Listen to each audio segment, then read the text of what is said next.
तो आप ये देख रहे हैं गवर्नमेंट ऑफ इंडिया और गवर्नमेंट ऑफ सऊदी की एक नई पॉलिसी आई। पहले क्या होता था कि पहले इंडिविजुअल कंपनी सऊदी में डील करती थी। अगर मेरे पास कोटा है, मैं मीना ऑपरेशन सऊदी में खुद करता था, मॉलिम्स के साथ खुद। अब सिंस वहाँ पे भी कंपनीज हो गई, गवर्नमेंट ऑफ सऊदी का जो गवर्नमेंट ऑफ इंडिया को सर्कुलर आया कि they don't want to deal with individual companies, उन्होंने एक कंपनी को डील करना। यहाँ से गवर्नमेंट ऑफ इंडिया ने जो सर्कुलर बनाया, ये जारी किया, जिसमें ये क्लियरली डिफाइन करता है कि जो 20 कंपनीज जिनको एलिजिबल किया गया और जिनको कोटा दिया गया है, वो एक कंसोर्टियम फॉर्म करते हैं। उसमें एक लीड एचजीओ रहता है और लीड एचजीओ बाकी 19 कंपनीज को लेके एक नई कंपनी फॉर्म करता है, जो कि सऊदी में मीना में हज ऑपरेशंस को अंजाम देंगे। ये एक चेंज, मेजर चेंज हज ऑपरेशंस में इस बार देखी गई है। तो अभी आपको बड़ा एक जो कोटा है वो मिला है प्राइवेट कंपनीज को, उसके हवाले से जानकारी दीजिए, क्या है? जनाब, ये जो कोटा है, ये कोटा गवर्नमेंट ऑफ इंडिया की तरफ से है। इसमें एक प्रीरिक्विजिट कंडीशंस रहती है जिनको आप फुलफिल करते हैं। 50 के लिए एक अलग क्राइटेरिया, 100 के लिए अलग क्राइटेरिया, 250 के लिए अलग क्राइटेरिया। जो जिस कैटेगरी में जो क्राइटेरिया फुलफिल करता, उस हिसाब से गवर्नमेंट ऑफ इंडिया ने उसको कोटा की अलॉटमेंट दी है। और इस बार जो मेजर चैलेंज, जो मेन सवाल इस बार कहा जाता है कि हज कमेटी में जो बुकिंग्स का ड्रॉप है, ये ड्रॉप इसलिए है क्योंकि लास्ट ईयर जो हज कमेटी की फैसिलिटीज़ थी, they were not up to the mark. वहाँ पे जो ज़ायरीन थे उनको बहुत मुश्किलों का सामना करना पड़ा। दूसरी बात जो है, वहाँ पे एडवर्स वेदर कंडीशन, दिन ब दिन हज हीट में है। ज़ायरीन ये सोचते कि गवर्नमेंट में अगर 4,80,000 या 4.5 लाख दे के, प्राइवेट सेक्टर में हम 5 लाख, 5.5-6 लाख वटेवर पैकेज में दे के हम आराम से हज कर सकते हैं।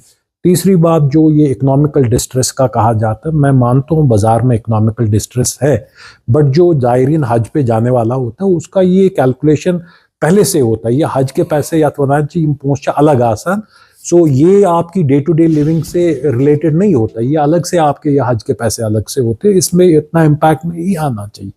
इससे पहले भी इकोनॉमिकल डिस्ट्रेस सोसाइटी में था, बट लोगों का नंबर 35 हज़ार का वेटिंग लिस्ट हज कमेटी में होता था।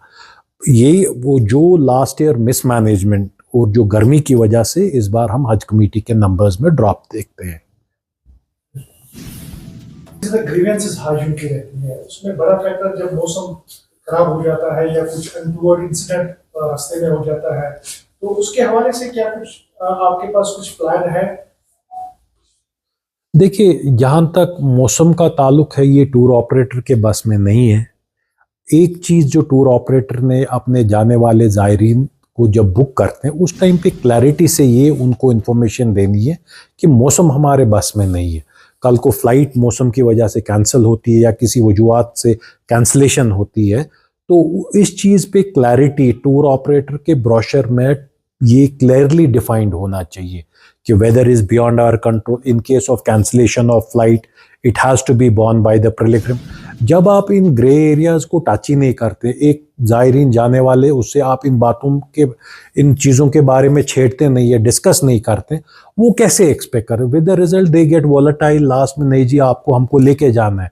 अगर इन चीज़ों पे पहले से ही बात हो, और टूर ऑपरेटर से ये गुजारिश रहेगी कि अपने ब्रोशर्स में क्लियरली इसको डिफाइन करे कि वेदर की क्या पॉलिसी है, लगेज की क्या पॉलिसी है, तब जाके इन मसलों का कोई ये नहीं है। आने वाले दिनों में जो ये बुकिंग का, हज कोटा अलॉट हुआ, अब बुकिंग्स वगैरह शुरू होगी। लोगों जाने वाले ज़ायरीन से यही गुजारिश रहेगी कि ये देखे, एक बैकग्राउंड चेक करे, ये टूर ऑपरेटर, इसके पास कोटा है नहीं है।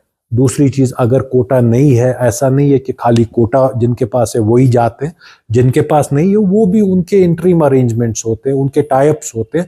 मगर जो लोग ये जेन्युइनली करते हो, जिन लोगों ने पास्ट में लोगों को मिसहैंडल किया हो, चाहे उनके इंटरिम अरेंजमेंट्स हो, देखें और इस बार अपने मीना की कैटेगरी को पूरी तरह से डिफाइन करे। मीना में कितने किलोमीटर, डी कैटेगरी जो जनरली पैकेजेस है वो 4 किलोमीटर दूर है इधर जमरात से। बसेस के बारे में बात करें, टेंट में कितने लोग हैं उसके बारे में बात करें, क्योंकि मीना के हज में कोई होटल नज़दीक है, कोई दूर है, एयर कंडीशनड है, सब फैसिलिटीज़ है।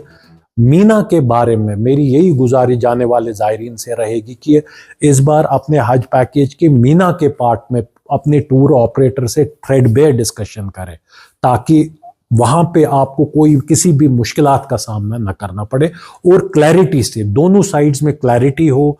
एक मॉडल एग्रीमेंट साइन होता है जो एक कॉपी आपके पास रहेगी, एक टूर ऑपरेटर के पास, जिसमें टर्म्स ऑफ सर्विसेज को डिफाइन किया हो।